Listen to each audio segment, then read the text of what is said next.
الذين قالوا إن الله عهد إلينا باس هر باسي جولكيا أواني كاتك بانكران بو إسلام لسلمي بيغمبر إخوة عليه الصلاة والسلام بانكران شوين بيغمبر بكون عليه الصلاة والسلام وإيمان بقرآن بينا وتيان شي وتيان إن الله عهد إلينا خواهي قبل وصيتي شي إيه من كردوا إيه هم دروية طبعا بهتانا بنا إخوة وديكا وتيان خواهي قبل وصيتي شي إيه من كردوا بچي وصيتك تشيا ألا نؤمن لرسول إيمان بهيج بيغمبرك نهينين كديو ضلي من بيغمبرم تاوكو أو نشاني بيغمبراتي لقلنا به دي باب زين شي أو نشاني بيغمبراتي كأوان باسي لكن حتى يأتينا بقربان تأكله النار هر بيغمبرك هر كسي كادوتي من بيغمبرم كأو نشاني لقلنا بو بيغمبرني أو أوان وادلين اشتكش لخويا أنا ودلين نايلين إن الله عهد إلينا طبعا خوا وصيتي كردوين أموشقاري كردوين كأيما كذب بيغمبر دانين كون نشاني بيونا بي نشانك تيا هر كسي وتي بيغمبرم دبي بي صدقيك خيرك باش خيرك تيا بابين دتنك جنم أو كرد مخير بين دايني دي لبيشتاي خلق لساحيك دايني دبي آقريك لآسمان أو بي أو بسوتينو بيخواني يلي تأكله النار آقر لهرشتي بربي نايهلي وني أو أكلك يما بس لا تأكل يعني أويا بيشوتينو نيهلي جاران لأمتاني بيشو علامة قبول الصدقة نشاني أوي كصدقة قبول بوا تشيبو آقريك هاتباو تشي كردبا سوتان باي أهلا قصي دوكركي آدم تشيان كرد فتقبل من أحدهما ولم يتقبل من الآخر لكريتشان قبول كلا لكركيت القبول ما كلا قابل وهابل أويك لي قبول كلا نشاني قبول كي تشيبو أقريك هاتو سوتان ديو يعني صدق كي سوتان أويتر هيتش نبو بوي أوان ديتر حقد دايقرتو وايكر براكي بكوشت يعني هندي جار براي مسلمان لسرسي دجاتي دكا لسروي كتو لقل خواي براستي لقل خوايت بيني كبراكي فعلا خوا خوشي دويت خواهي قبل الصدقي ليه قبول كر استا زيادة الرقي ليه داقر لجاتي يبلي جاوه فلانا كس كخوا خوشي بيه من شون دجاياتي بكم بابيم براياتي بكم بابيم دوستاياتي بكم منيش باشكو خواهي قبل لموضوع ليم خوش بيتو صدقي منيش قبول كر نا كشتي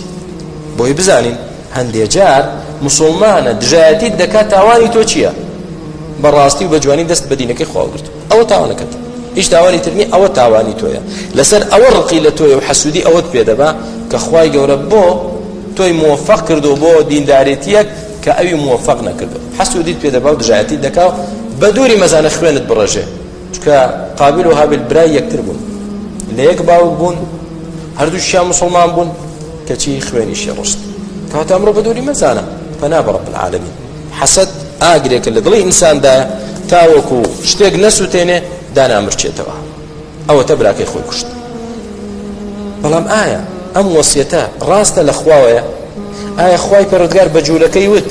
کاتێک کە پێغەمبەرێکی تر دێ دا چ عیسا بێ چ محەممەد بێ عەلەیهی سەڵات وسەلام باوەڕی پێ مەکەن تاوەکو ئەو علامەتەی لەگەڵ نەبێ نا کولی پێغەمبەری خوای گەورە علامەت و معجزەی خۆی لەگەڵ ناردووە وانییە معجزەی موسا چی بوو دارێکە کە فڕەی دەدا دەبێ بەچی دەبێ بە مارێک مارێکی ڕاستی ئەوەی لە بەردەم بێ قوتی دەدا دەست دەخاتە ژێر باڵی دەری دێنێ سپید دەبێ وەکو گڵۆپی شیری لێ دێ معجزەی عیسا چییە کاکە ئەوەیە سەدەقەیە کاو ئاگر بێ بیخوا یا یحیی المەوتە بإذن الله مردوو زیندوو دەکاتەوە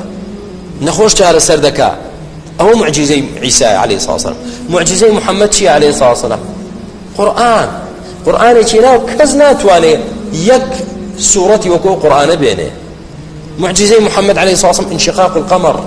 وكو مالش تيتر لمعجزات في عمر عليه الصلاة والسلام استاتو اواناها مفردي بلينا لا اواناها يشيوانية من يك نشانم دوه نشاني في عمراتي لا ايما يكشتشيا دبيتو صدقه كيتو اقريك بيخوات استالواني هندي لأيوة يا لبيسران بلين إذا جا قيتشيك أتخوى مادام بو إيمانيان دينا بوتي واينك في عمر عليه الصلاة والسلام خواهك بو خاطري پیغمبر ما كات دولت اخو اما دلنيان پیغمبر راست قينه پیغمبر اخواه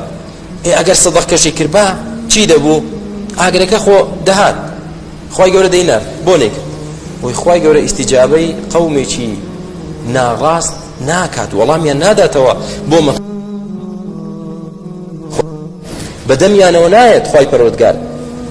ئەوان ئیقتراحکەن دەبێت ئاوا بێ دەبێت نەخێت ئەوەی خوا داینەوە دەبێت ئاوا بێ دەبێت ئێوە بێنە سەر داواکاری خوای گەورە نەک خوای گەورە بێتە سەر داواکاری ئێوە بەڵام کە لە ڕاستی بگەڕێن لە بەڵگە و نیشانە بگەڕێن لەسەر ڕاستیەتی محەممەد عەلەیهی سڵاو وسەلام ئەم هەموو نیشانە و معجزەی پێیە کە بەوە ئیمان نەهێنن ئێوە ئەی بەچی ئیمان دێنن کەواتە هەدەفی ئێوە چی نییە؟ هەدەفی ئێوە گەڕان نییە بە دوای حەق و هەدەفی ئێوەش باوەڕبوون نییە بەڵکو هەدەفتان عنادیکردنە ئەجینا پێغەمبەری خوا عەلەیهی سڵاو وسەلام ئەوەندە معجزەی پێیە کە ئینسانی عاقڵ ئیمانی پێدێنێت وەلە وەڵامی ئەو مەطلەبەیاندا خوای گەورە بە پێغەمبەر نافەرمێ عەلەیهی سڵاو وسەلام بڕۆ تۆش سەدەقەیەک بێنە خێرێک بێنە داینێ و ئاگرێک دەنێرم بیشت نا دەفەرمێ قل قد جاءكم رسل من قبل بالبينات وبالذي قلتم پێیان بڵێ خۆ پێش من پێغەمبەرانێک هاتن بە بەڵگە و نیشانەوە معجزە و دلیل و بورهانیان پێ بوو بۆ نمونە عیسا یعنی ئەو معجزەی کە لای عیسا بوو معجزەی عیسا معجزەی هەستیار و حسی بوون مردوویەک لە پێش چاوی ئەوان زیندوی دەکردەوە کەڕێک لاڵێک دەستی بە دەم و چاوی دادێنا چاچی دەکردەوە ئێمە معجزەیەکی ڕوون و ئاشکرایە نەخوێندەواریش دەبێ باوەڕی پێ بکە قد جاءكم رسل بالبينات پێغەمبەرانێک بە بەیینە و معجزە و بەڵگەی ڕوون و ئاشکرا هاتن وبالذي قلتم وبەڵکو بەوەش هاتن کە ئێوە داواتان دەکرد چ داوایەکتان دەکرد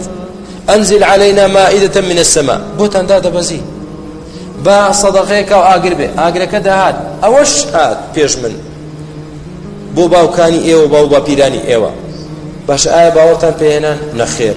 فلما قتلتموهم إن كنتم صادقين ئێ بۆ لە جیاتی ئەوەی کە وەڵامی ئێوەیان دەدایەوە و نیشانەکەیان دەهێنا و معجزەکەیان دەکرد و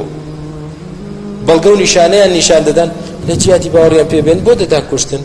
ئەگەر ئێوە ڕاست دەکەن و ڕاستیتان دەیەوە بە دوای ڕاستیدا فلما قتلتموهم کاتێک کە وەڵام دا ئەوجا دەیان کوشتن